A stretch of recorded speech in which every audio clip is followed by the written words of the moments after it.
What's up, fight fans? Thank you so much for coming through again. Very quick video. Okay, so the NSAC, the Nevada State Athletic Commission, have approved the 8-ounce gloves. Both parties, Mayweather and McGregor, put applications in for 8-ounce gloves. Look, it stemmed back from the fight being in 10-ounce gloves. McGregor obviously fights in 4-ounce gloves for UFC, and he's trying to say to Floyd, look, let's come down to 8. You won't dare come down to 8. I'll knock you out a lot sooner if you come down to 8. Floyd's like, what? Let's go 8. I think McGregor's maybe tried to call Floyd's bluff. Floyd is bitten, and they're going to fight in 8-ounce gloves. That's not the story here. The story here for me is that, I don't know if many people know, but above 147, you fight in 10-ounce gloves. That's just how it is. Below that, 8 ounce is not a problem. Egos have got to be put to one side here. If I'm McGregor's camp, you almost have to rein in the ego a bit and just let's fight in 10-ounce gloves. McGregor is going to get hit a lot more than Floyd in this fight. That's just standard, right? People say Floyd can't punch. Floyd can punch. Look, UFC fighters, or MMA fighters, can't strike very well. I mean, the ones that are strikers can, i.e. the Joanna Jędrzejczyks, even maybe the Alistair Overeems, the one that are traditional kickboxing background. They can strike very well, but even them, with their hands, they don't actually strike very well. When you watch them, they don't turn into their punches. They don't really put weight into their punches. It's more, I hate to be very crude, but it's more of a slugfest when you watch MMA strikers fight. Some are very good.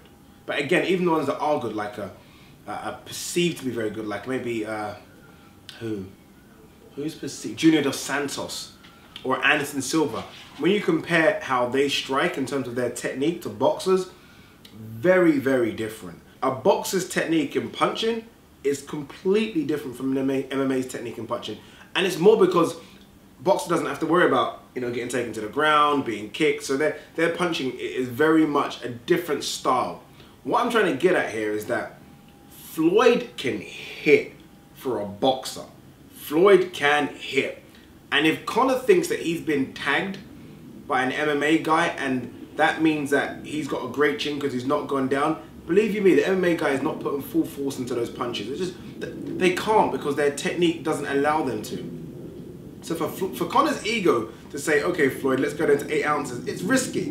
Don't think because Floyd hasn't knocked no one out since maybe what, Victor Ortiz, and even that was kind of, wasn't really a knockout. Okay, it's a hat and a TKO, that Floyd can't hit. Ask the fighters Floyd's been in with if Floyd can hurt. Look at Cotto's face after that fight. Floyd can hit. So I feel like egos needs to be reined in here a bit. There's a reason, and it's a health and safety reason, that it's 10 ounces above a certain weight category. Even more bizarre for me, even more bizarre, is this joke of an organization called Nevada State Athletic Commission. The biggest joke in combat sports. A joke.